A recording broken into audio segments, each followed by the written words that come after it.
As much as Donald Trump wants to exploit Charlie Kirk's death, he does not want us actually paying attention to it. He just wants us to apologize, wants liberals to admit that we are responsible for political violence in America. It is absolute bullshit, especially as a new FBI report is revealing the truth behind the cover-up that Donald Trump is engaged in the wake of the Charlie Kirk shooting. It is blowing up his lie, and we are going to expose it all. But before we do, if I could quickly ask you to leave a like on this video, and if you haven't already and you enjoy our channel, to hit that subscribe button because it goes a long way in supporting our work. Now, before we get into that shocking report exposing Donald Trump's cover-up, I want to start with the man who is leading that cover-up, Kash Patel, who was ripped apart for not only the cover-up, but of course his complete failure as FBI director by Jasmine Crockett right here.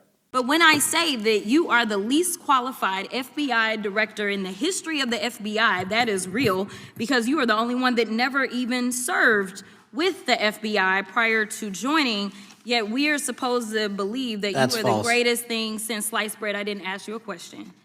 Now, what I want to go through is to talk about why you are a failure and why, honestly, we just need to tell you bye-bye. And frankly, when people sit around and say things like, oh, you know, we're happy because now we feel safe, I don't know who feels safe in this country except for the white supremacists, because I specifically as a black woman definitely don't feel safe. I don't have any confidence in you. And if we start talking about the reasons that I lack confidence, we could start with you not just wanting to acknowledge some simple facts.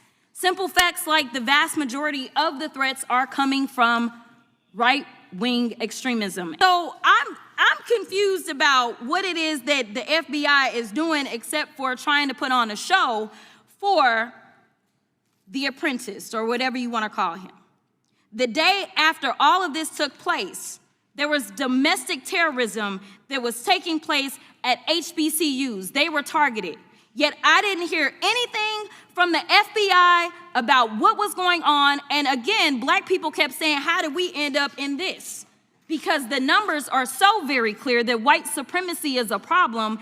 And honestly, I've not heard anything out of you today that makes me believe that you're going to do anything about the white supremacy problem. The one that is leading to children being killed, children being shot, as well as members of their community as they're worshiping in their churches. This is exactly why, from day one, I have refused to engage in this lionizing of Charlie Kirk, some bullshit memorial where we pretend like this guy was a civil rights leader who cared about free speech. He cared about profit. He was a bigot who performed politics. He didn't engage in it. He didn't actually care. He wasn't after changing anyone's minds for the betterment of the country. He was building a movement of hate, and it's why hate is what has been carried out by the right in the wake of his death. So any liberal who is sitting still and quiet, any elected Democrat afraid to speak out, you are letting Republicans win. That is what is happening right now. They are using the most ridiculous arguments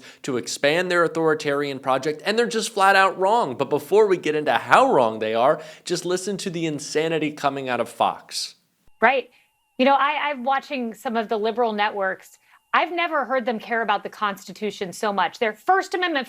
This has nothing to do with the First Amendment. This has to do with the business decision, as you noted. And for all the concern about the First Amendment, I mean, they're apoplectic, Jesse. What about all the amendments that Charlie Kirk lost? Because Charlie Kirk has no amendments right now, none. And the outrage I see over Jimmy Kimmel, I wish I would have seen that for the death of a father and a husband who should still be here. Yeah, they got their priorities all out of whack. This is what I'm talking about. This is what they're doing right now. They are making up a false memory of Charlie Kirk. They are spinning every story to attach itself to him because they think that this is a moment for them to win. And what are they winning on the back of? A guy they never really cared about. Charlie Kirk was funded by billionaires. He was their puppet. Billionaires will always find another Charlie Kirk. Donald Trump will find some other reason to extend his authoritarian project. But right now, the way he is doing so is by blaming the left.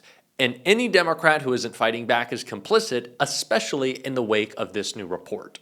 No evidence found yet of ties between Charlie Kirk's shooting and left-wing groups, official says. 3 people familiar with the federal probe into Kirk's assassination told NBC News that investigators have yet to find a link between the alleged shooter and left-wing groups.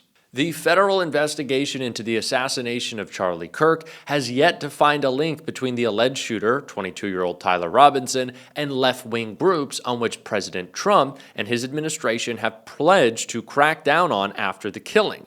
One person familiar with the federal investigation said that thus far, there is no evidence connecting the suspect with any left-wing groups.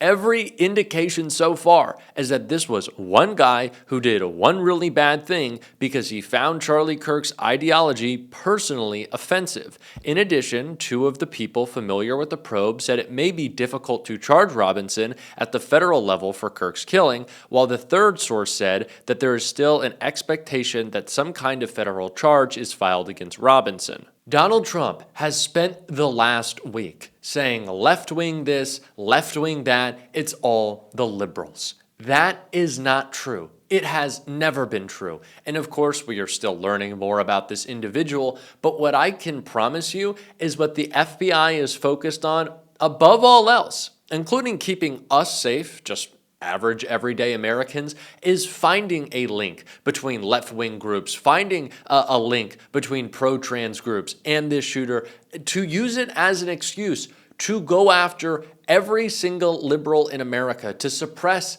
the speech, any dissent against this administration.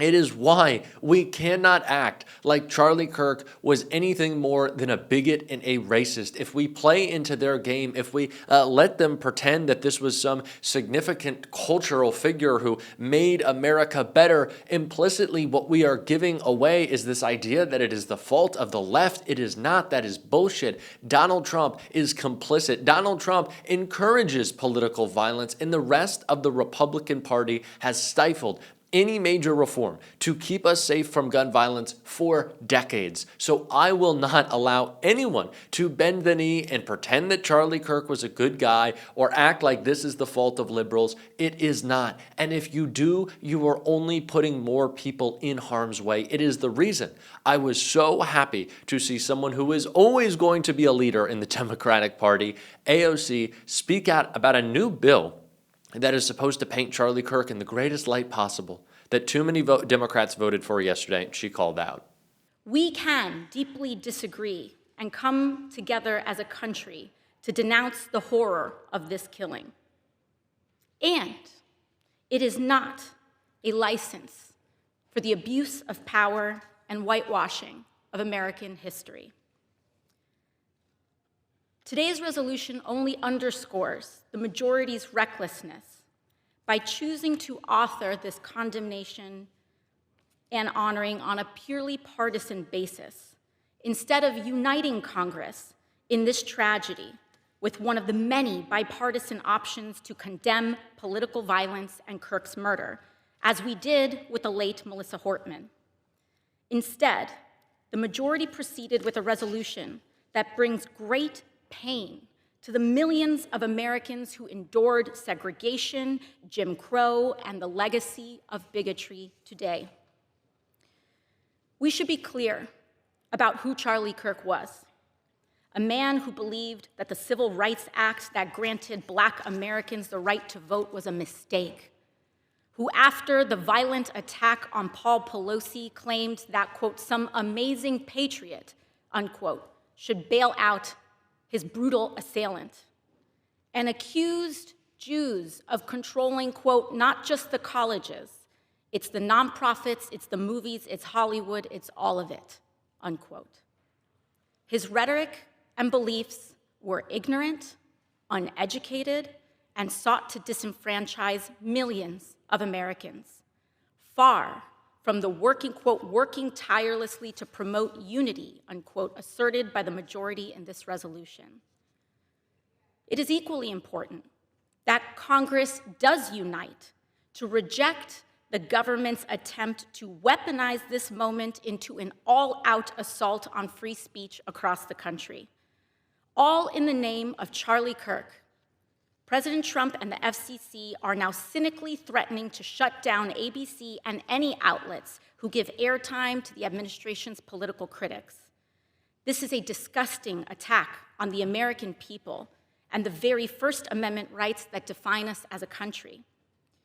It is also the ABC Corporation's responsibility to refuse to embolden and participate in this corruption and escalation of censorship. We continue to pray for Mr. Kirk's family and loved ones in the wake of this terrible act. I am thinking especially of his children and his wife, whose grief cannot be measured. And with that, I yield back to the gentleman. Donald Trump is simply using this moment as an opportunity to expand his authoritarian project. I don't know how many times I have to say it, but I am not putting up with the bullshit. I am not acting like this was a good guy. I am not acting like we have to care about him, that we have to mourn or weep for a widow who is engaged in a mass grift campaign. I'm sorry, but that's what's going on. And she is just as right-wing as him. You signed up for marrying a bigot. I don't know how bad I have to feel about the outcome of that. He was an awful human being. And Donald Trump, of course, is just using this as an excuse to attack his enemies. And he's saying it's the public responding. This is also such an important part of this. Donald Trump can say that Jimmy Kimmel having his show canceled, his show suspended, is because of public outrage towards the Charlie Kirk shooting and the very, the comments he made, Luke at best. These were not explosive attacks against Charlie Kirk. Jimmy Kimmel didn't really say anything besides stating the facts that Donald Trump wants to use this for his gain. But if elected Democrats allow the perception of Kirk to be as a great guy, some fantastic, and oh my God, oh, it's so sad. If we allow that to happen, it gives credence to Donald Trump's argument that Jimmy Kimmel lost his show because of public outrage. That's not the case. It was not because of public outrage. It wasn't because of any economic reasons. It's because the intimidation of this administration. But if their argument is true, that we can get hosts fired because of public outrage, enemy number one should be Brian Kilmeade. Now, I know we talked about his comments saying that we should euthanize homeless people en masse, but those comments have now resulted in a mass shooting at a homeless encampment in Minnesota that cost a woman her life. Now, if there is anyone who should be getting fired, it is Brian Kilmeade. I wrote about that in my Substack. I hope y'all check it out. I'll link it below. But this is the public pressure we have to organize against these individuals. If public pressure is what gets people fired, let's get fucking Brian Kilmeade fired right now. We are going to continue to call that out on this show. And if you want to support that, as always, you can hit that subscribe button, leave a like on this video. And if you stuck around to the end, drop a blue heart in the comments. Keep on fighting. Don't let them silence you. And until next time, I'll see you soon.